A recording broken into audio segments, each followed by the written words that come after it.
I'll Hi everybody. Welcome to this really special lunch and learn with Ernest Holmes. It's special for two reasons today. One is that this is a famous talk that he gave during the Whittier dedication. And the second reason that it's such a fabulous day is this is the first time that we're going to be translating everything into Spanish. So we have a Spanish translator, um, Lorenza, who's already working with us in the background, translating as we speak. Thank you, Lorenza, and thank you to Mirna Lopez Trevethick. She's on our board of directors at the Science of Mind Foundation, and so she's instrumental in making sure that um, that these lunch and learn sessions from today on are translated into Spanish. So thank you, Mirna. Thank you, Lorenza. And thanks, of course, to Kathy, who is always forward looking and trying to do the best to be the most inclusive. So welcome. Anyway, so without, here she says, bienvenidos. Hoy tenemos traducción simultaneous en español, simultaneidad. Sí. So if we would, so if you, Kathy, could spotlight Patty Berry. Patty has agreed to do our invocation today. Patty? Thank you, Martha. I invite us all to just settle in, excuse me, and take a deep breath, that breath of life that flows sweetly through us each time we open our nose and mouth and lungs, knowing that it is love in action. I know right now that this is such a wonderful opportunity for all of us to come together and share our insights, our love, listen to Ernest Holmes, our wonderful, wonderful founder. And I give thanks for the beautiful, beautiful people and things that are happening because of the lights that we are all shining in this world. It is a wonderful time to be alive. It is a wonderful opportunity to be even greater than we ever believed we could, knowing that anything that we put into place to lift up the vibration of this planet, to lift up the vibration of each one of us, it is a blessing. We are indeed blessed with life. We are indeed blessed with the insights and the intuition to know what to do, when to do it, and how to do it. And so I am so thrilled today to have all of us together to listen to Ernest Holmes and to listen to Martha, who is a wonderful leader in her own right, and all of you. I know that each one of us are serving in the best way that we are put here to do. And in that, there is much gratitude for all that we do, all who we are, and how we are with each other in love. Love and life, living itself in its most beautiful way. It is here and now. And so we can continue with this gathering today, knowing that everything that needs to be heard is heard, and everything that needs to be said is said so nicely and sweetly, so that each one of us get it at a deep level. I am grateful. I say thank you, God, and together we can say, and so it is. Yes. Thank you. Thank you, Patty. Today we're in for a treat. We are listening to Ernest Holmes' very famous, it's called the Cosmic Consciousness talk, but in this talk, he is dedicating, it starts out, he's dedicating the Whittier Church. It's a brand new church at the time, Whittier Church. And so he talks about what it means to have a church. He talks about what science of mind means, and that's really important. And then at the end, I think he has a premonition about probably his own passing. And at the very, very end, so it's worth it to listen to all of it because um, this is such a rich and beautiful talk. So that's what we're listening to today. And there was something else I wanted to say about that. It's that it's he also that it's all of it is good. So I could talk about it and then we use up the time on me, and we don't want that. We want it on.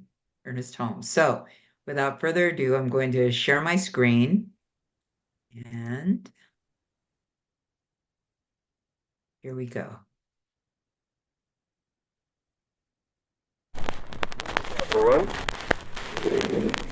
You know, when Bill was saying about he was such a good waiter down here at the Pennsylvania Hotel or whatever it is, he also used to play a harmonica and a banjo, and one of these things that you play all up and down the line with little doohickeys. But you know, more than that, he and Dick Nixon, who was contemporary in crime with him at the same time, were considered the best debating couple that your little college here, your big college, has ever had. Now, I know this is true because I know that Bill was on that debating team with Nixon, and I know it's true because Bill told me that they were the best that the college had ever had. And he's become more eloquent all the time. He forgot to tell you that he and I are now appearing together in KFI Tuesday and Thursday nights at 10:30. It's sort of a question and answer club. Why does your stomach ache and what's wrong with your head? I think you'll find it very interesting. Probably the most, both personally, can you hear back there too?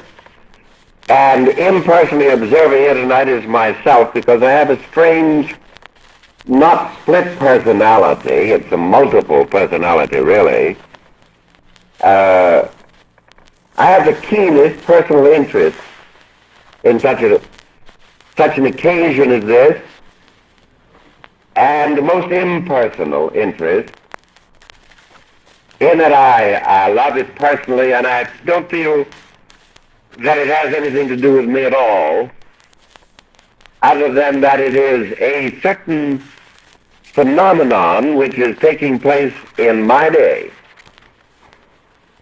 and which I have the privilege of being some part of. Tolstoy in War and Peace, which is still called the best 6 novels ever written by all great writers, said that any person this day who appears to do anything worthwhile probably has the least of anyone of his age to do with it. He is merely something, an instrumentality, that the principle of evolution sort of leaves upon the shores of time to see what will happen. If it happens, he has the opportunity of being one who appeared to help. If it doesn't happen, he and it go out on the next tide, because only that which persists in evolution, finally, that which is worthy, can remain. As Tennyson said, so careful of the type, it seems, so careless of the single life. Our movement grows and expands very rapidly, as rapidly, I think, as it is possible, because we would not wish to mistake its end and purpose, which is not the building of churches. It is not the dedicating of churches. It's what happens in them after they are built and after they are dedicated. It's what happens wherever a group of people in our conviction meet together for the only 2 purposes for which we exist: teaching and practice. We have many orators in our midst, such as Barclay Johnson and Bill Holiday and others here. But that isn't enough. What happens?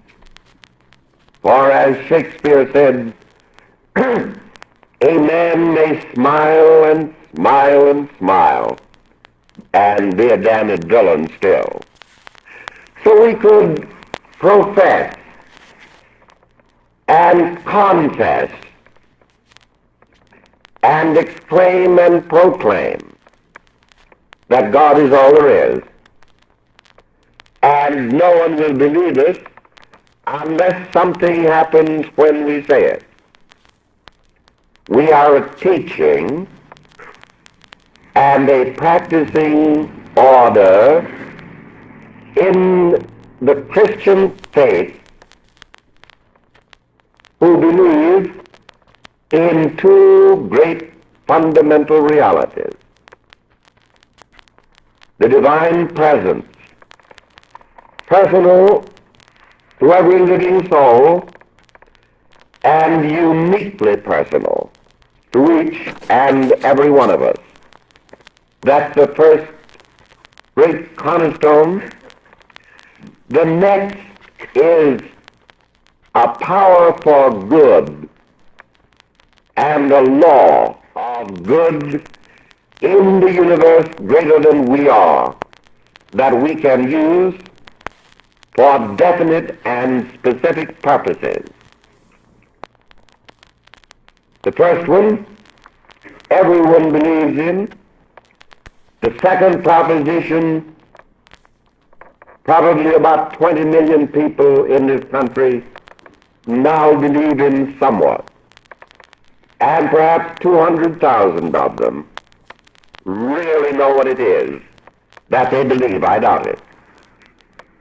It is our endeavor through our educational system to teach people what this principle is and how to use it.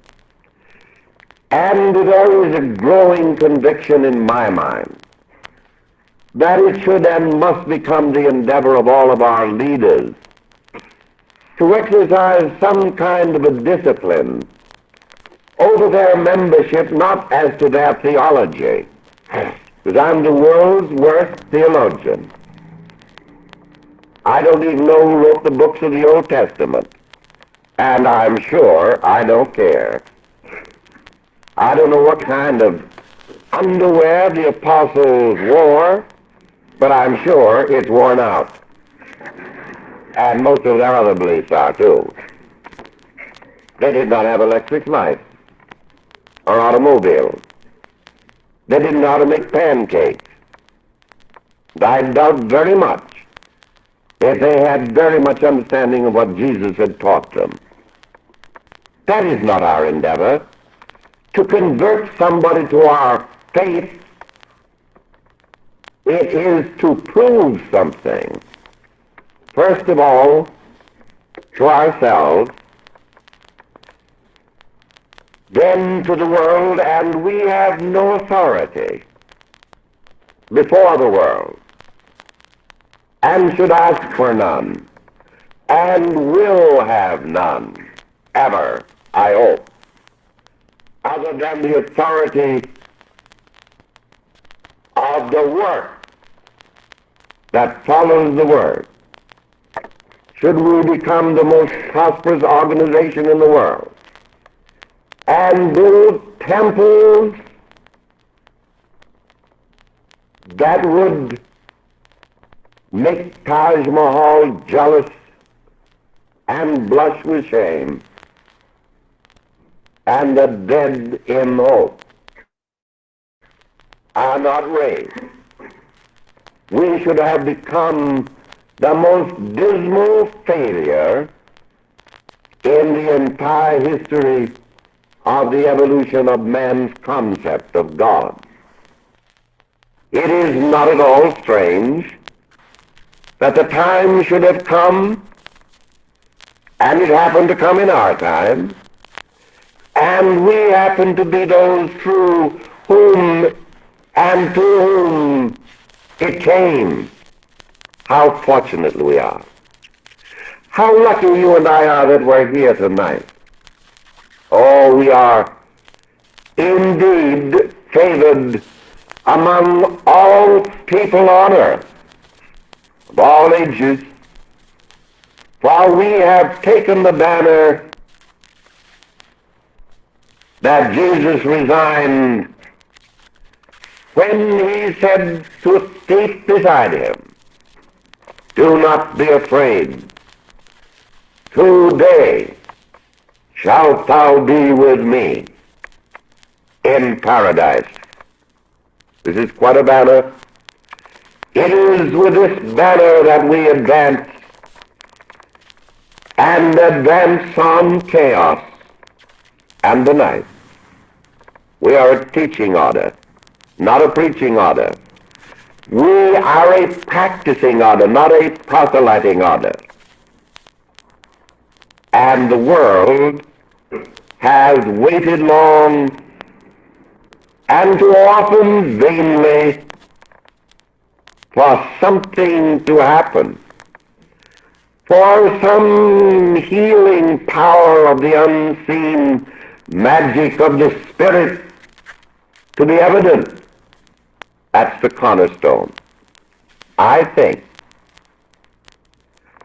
that we should, and I have it in mind definitely, because all I can do is to sort of stand to one side and prod them all along, you know. Say gee and haw. You wouldn't even know that. When I was a kid, I knew people who even had oxen. It was a long time ago.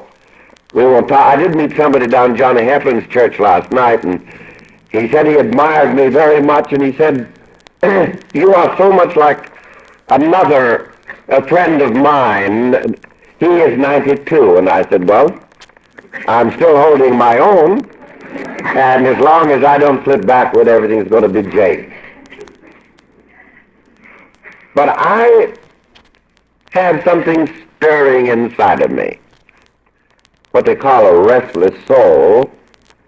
I don't like to get one thing done without getting another started that's a little bigger than the other thing, else you are slipping back.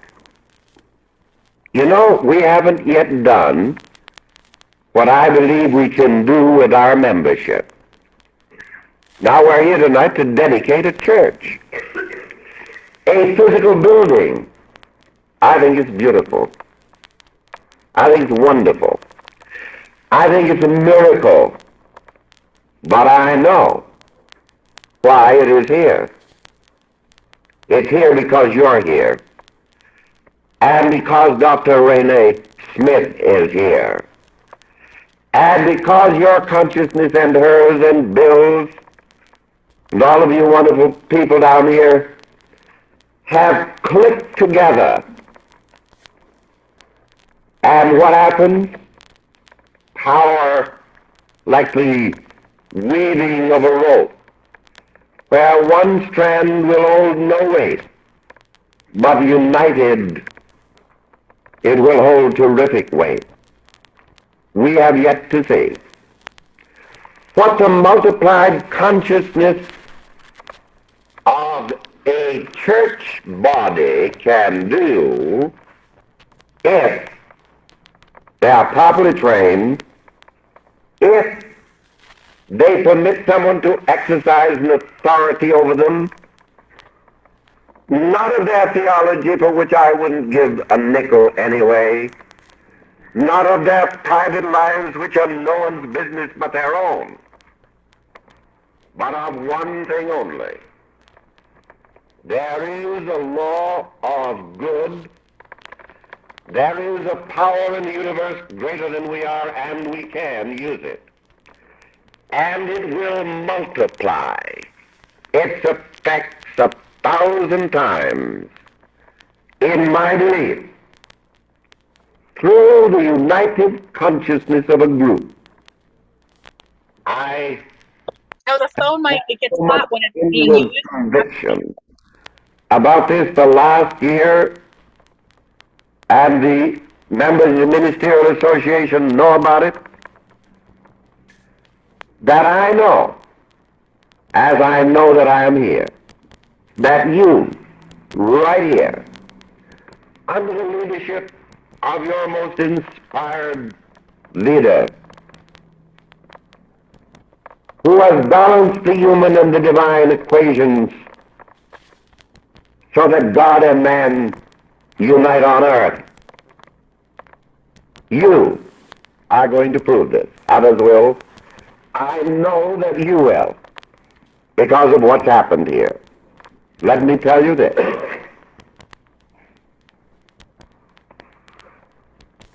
It is the only excuse we have. There are many wonderful religions in the world. We are not better than the others. We are not more spiritual. We are not more evolved. We are not more anything other than this one thing. We have co-joined our consciousness with the eternal verity of the universe,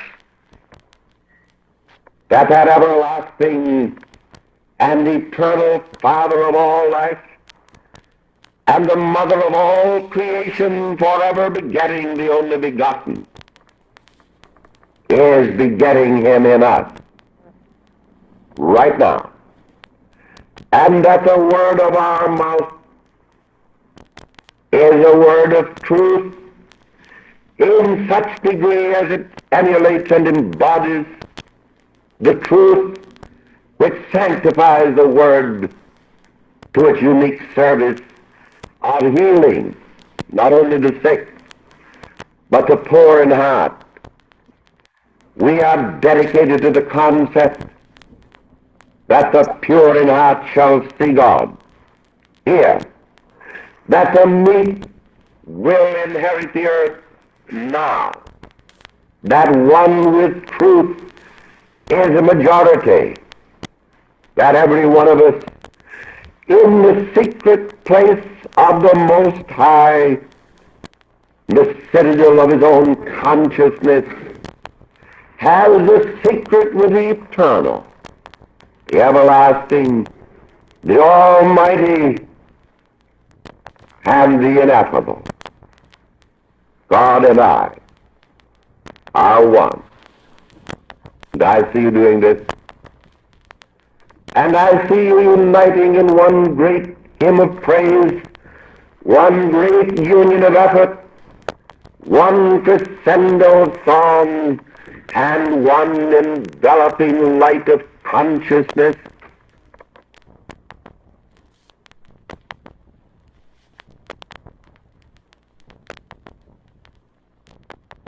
I see it.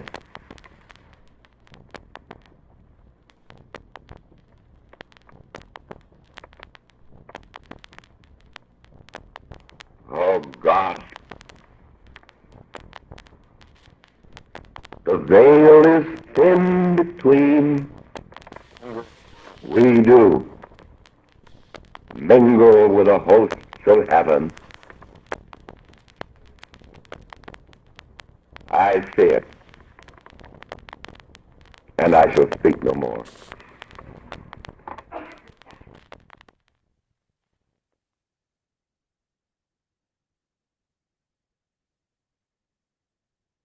Yes, this this talk is profound in so many levels, and I see it where he's throughout the talk, he's beginning to talk about the end of his life, and so this is February of 1959, and he passes away actually in April of 1960. So he's already beginning. So he's seeing the end here, and so he's recapping his life. He's making jokes about the fact that a friend of his looks like it reminds him of another friend who's 92. He's looking at what they've done at science in religious science and what it means to people and how it sits with how it sits with religions and just reiterating again that it's not that anyone is better or worse than anyone else. It's just that it's um it's that we have the divine presence that's unique, divine presence uniquely present to each person. So this is an interesting talk, and and we'll talk about that later where you can get it and all of that. But um anyway, so what we do here at Lunch and Learn is we listen to the talk and then we break out into breakout rooms so that each person can, so that we can really just talk about it. And I see that there are 40 participants. So so actually, if you could open nine breakout rooms, and for 15 minutes, we'll have discussion for 15 minutes, and then we'll come back together to see what we do. So if you would open breakout rooms, nine breakout rooms um, for 15 minutes. Is there a way to have uh, all the people who speak Spanish be in the same breakout rooms? Okay, Yes, perfect. I'm working on it. Just give me a few minutes because when we Okay, no do the worries. assignation in Spanish, we have to do it manually. When there's only one language, it can go everywhere. So this will take a little bit. Just give me a few minutes. Okay, no worries. And Let's so, see. Stacy. what was the other part that I found super interesting about this was talking about Dick Nixon, that Bill Hornaday, and who was to become President Richard Nixon, were on the debate team together. I thought that was super interesting, and that they were champion debaters. I'll bet they were.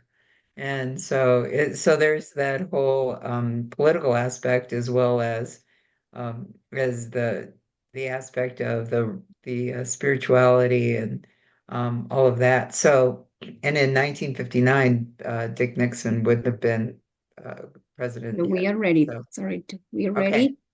we're ready. See you in 15. We pause the recording. I think we should have door prizes. I got one for you. That was a suggestion. got that. You can tell where our group went. We went with all kinds of-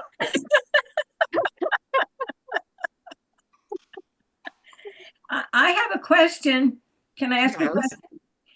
Sure. I have been trying to find this thing called life, and I have only been able to find one copy to order. And I keep being told that it hasn't been printed in a while. And we are using it in our Science of Mind circle. When we started doing the magazine circles, then our Science of Mind didn't show up for 2 months, and then another month. So we started using this book. And now they don't want to leave it. They want to keep going with it. And we're doing an hour and a half, 2 Saturdays a month, using this thing called life. And it's one of my favorites. You can find this thing called you, but not this thing called life. So I have a question about printing more. Wow. I'll just jump in. It's a CSL question because Yes. the archives does not have the rights to print this stuff. Right. Yeah, I mean, we have the rights to publish audio talks and things like that, but we don't have the publishing rights. Right. So how is Is it this thing called Life? I think they publish it under the Art of Life now. Yes, thank you. what it is? That's right. It's public, yeah, they still publish it, but they call it the Art of Life. They have for Okay. some reason for like the last 10 years, the last time it was Oh, republished. really? It's Yeah. not been that long since I got this, but I have had this book and I've given it as a gift a couple of times. And I love the dust cover on it because of what it says on the dust cover. You got an antique copy there, Pay. Yeah, I know. It's true. Well, I'm an antique too, so That has quite a history, that book, in that Ernest wrote it and published it in 1943. And then him and his wife Hazel used to go up to San Francisco to where the boats were leaving, the Navy boats, to go to the Pacific to fight the war. And he handed out 50,000 copies at a time, supposedly. oh my goodness. And that's why the church became so big so fast after the war. Right. Part of the reason. Well, it's a Wow. wonderful book. Well, Thank you. that Well, was easy. thank you. Okay, well, thank you so much, Patty. And so so while we were on break, George Bendall, who was a friend of Ernest Holmes and who actually lived with Ernest Holmes, went home after this and he asked Holmes what had happened. And he told Bendall, I'll tell you what happened, but you can't tell anybody because they won't believe you. So Bendall, I guess in the spirit of confidentiality, told everything. And so it's in his collected essays. It's on page 116. And I would invite Kathy. Kathy, are you here? Yep, I'm right here. Ah, would you, let's see, where I'm trying to find you. So if you would put a spotlight and could you read a little bit of what he says to, of what he says to, of what Ernest Holmes says to George Bendall about what had happened, what that experience was like, what was going You on. bet. Again, it's very powerful. It was actually Melinda Eskridge who was volunteering at the time, and she told me about. She goes, "You have to go to page 116 of the collected essays," and let's go. He said, "While I was talking, it seemed as though everything turned into shimmering waves of light, and I imagined myself severed from my body, up above and looking down at myself talking and feeling this thing. People will never believe this, so you can't talk about it." And then he also said, "I actually had the feeling that I was part of the stars, that I was part of everything, that I was part of the whole movement, the push and pull of the whole universe. I thought I had cosmic consciousness experience long before this, but now I know this is truly what it is." And Ernest had never been afraid of death, but now there was a complete and total recognition of nothing but eternal life. And he could say, "I am ready to go any time now." Nice. Thank you so much. So there it is. So we know that this happened, that it was a big that it was a big experience for Ernest Holmes, and that he also was able to, and that he was actually having um, visions of what the beyond was, and he would only end up living about a year, a little over a year after that. So.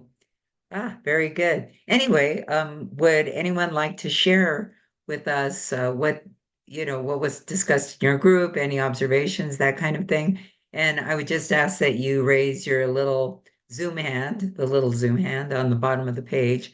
And it should be under, it's usually under either reactions or where is our little Zoom hand? You'll have to find it. They keep moving it. So, It's so under that reactions. it's under reactions. So If you click on that heart, then it gives you choices and it says raise hand. there you go. Yes. And that way we can see if you have a question or something that you would like to share with the group.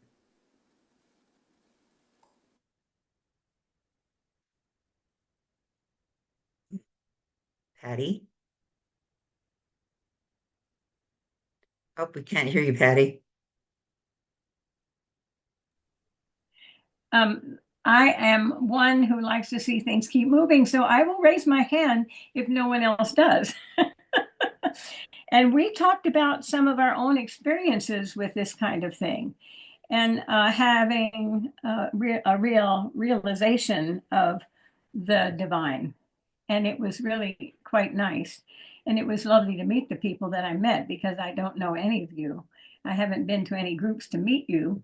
And I'm delighted to see Kathy Mastroianni because I see you in the magazine a lot. But at any rate, we talked about that and some of what we're doing with our own centers and how we are spreading the word and what's going on in centers where we are. So it was about what Ernest Holmes said about he would love to see us be examples and be practicing these principles so wonderfully that we lead by example. Thank you. Thank you, Patty. It's You're so good to welcome. see you. You too. Annette. Hi. Hi, I had a question that I was just curious about. History degree. I always want to know history. I had heard that the difference between us and Unity is that they call them Christian metaphysical and we're just metaphysical. But then I think I heard Ernest Holmes say in the recording, we are a Christian order. Did that change? Did he decide that he wanted to be not specific, but more oneness? Was it originally Christian metaphysics and then he changed it? Because didn't he say we are a Christian order? I did say that. Yes. So it And that's changed. well, he talks a lot about the metaphysics in the science of mind. He talks about the Mhm. Christ consciousness. And so in that energy, it's in his mind, we're a Christian order. So because of that Christ consciousness, and it's the highest aspect of self and other that one can achieve. So that's the spirit in which he talks about it. Oh, So yeah, because I know they changed the name from Church of Religious Science to Center for Spiritual Living. And I thought maybe he changed to where he wanted more like a general oneness. Well, when he passed away, it was Church of Religious Science, and Oh, there was also oh, the Religious Science International by the time he passed away, and this was in 1960 that he passed. So, and CSL didn't come into play until 2011. So, oh, okay. so, but thank you, thanks. Thank you. It's a great question. Thank you.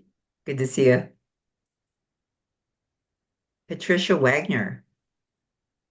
Hi, are you there, Pat? I'm here. Thank you. I don't have a camera on this computer that I'm using today, but I just filled out something in the chat that I haven't sent yet.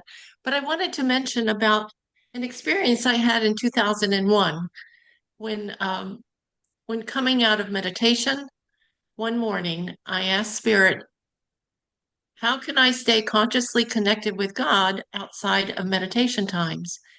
And instantly light appeared, flashes of light, and I knew it was Spirit. And so it was so profound an experience, which reminds me of perhaps what Ernest experienced. That mystical moment that he had was so powerful today in the reading. Thank you so much for that. But so I played it like a game as I went around later that afternoon running errands. Every time I saw light in my mind, I knew it was Spirit winking and blinking at me, saying, "Here I am, Patricia, and here I am too." It was constantly reminding me that God is everywhere. And that practice of doing that just while I was running errands that day, by the time I got home, I felt nothing but gratitude and joy. It was an amazing experience. And so since 2001, I've used that. And absolutely, it is a magnificent practice. It's a game, and we can use it just like Ernest says. So thank you for letting me share. Thank you for sharing that. Very lovely. All right, we have 3 minutes. And so I'd like to just invite Kathy to come in and tell us where we can find this talk on the website and anything else that's going on right now that you'd like us to know, Kathy. Oh, thank you so much, Martha. And thank you, everyone. Gracias a todos. Thank you, everyone, for coming. And thank you to Myrna and for our first Spanish translation one, and Lorenza. And let me just share screen and take you on a journey to our website so you can find this, because what I personally have found is the more I listen to these, the deeper it gets. And so you can go under products, hopefully you see sciencemindarchives.com, and someone could put that in the chat. And a shout out to Dr. Mark Gilbert, who is the one who keeps populating these wonderful things in our chat. We have audio recordings, Ernest Holmes audio, and I bet he's probably under here too. But the other quicker way to do it is if you there's a whole bunch of audio recordings. Just use the little hourglass at the top and type in Whittier. And hit enter, and it should just pop right up. There it is, right there, that easy. So it's easy peasy to find it. Our search works pretty good. And but yeah, it's actually, I'm pretty sure it's part of your website subscription. So if you are a website subscriber, you can go to join us, or if you want to be, and you can either be a friend of the archives, an amigo de los archivos, or you can get a website, and you get up to 20 items per month for only $10 a month or $16 a month, or they have the annual amounts as well. So it's easy peasy, and the Whittier Church is included in that, and so it kind of pays for itself. The other important thing is we're getting ready for our grand opening here at Unity Village. We're so excited about it. I know a number of you are already RSVP'd to come, so looking forward to seeing you in person, showing you around. We have an amazing event you can see the agenda here. We have a welcome reception. Then on Friday, there'll be tours, our ribbon cutting and a blessing ceremony, a gala dinner with our keynote of Dr. Jesse Jennings, and music by Karen Drucker all weekend long. And Saturday, I'm looking forward to that very much as well. We're going to have some really profound workshops. And then we're going to have a town hall meeting with visioning. We want your visions for the future of the archives. And we're going to anchor it in a sacred labyrinth walk. And hot off the presses, it's not even here, Karen Drucker is going to have a special concert that night at Unity Village. So it'll be very convenient that you could go there. And then we'll all come together, and we're going to probably be streaming the service for CSL Kansas City. So just a personal invitation for you to come and celebrate our new home. We've been here since June. We've had over 200 people visit us. And it's just a beautiful, welcoming space, and we want to welcome you here. So thank you. You really have a sense of the archives. It's in such a beautiful setting. It's right as you come into Unity Village. So it's beautiful. So I'm going to be there, and then also I know Jim Van Cleve, our president, Mark Gilbert, our vice president, Chris Plem is on the call, and she's our secretary treasurer, and then of course one of our newest members is Mirna Lopez Trevithick. She'll be there along with so many others, all of our board of governors. Hasta Blanca Mejia is coming up from Mexico to be with us as well. So yeah, it's going to be nice. So if you haven't bought your tickets, please do. They're only $150 for the weekend. It includes a gala dinner. That $150 includes the gala dinner, snacks, all of the workshops. So please come join us. It's going to be a lot of fun. And it's Unity Village, smack dab in the middle of the country. So it's a short little flight. It's not expensive, and or you can drive. Most of it are within driving distance as well. So, all right. Well, thank you all for joining us today for this cosmic consciousness experience. And again, please see us at the archives, and please come back next month. We do this the third Thursday of every month at noon Mountain Time. And so next month is Thursday, March 20th, and we'll have another wonderful talk by Ernest Holmes. So very good. Thank you so much. Thanks for being with us. Thank you, everybody.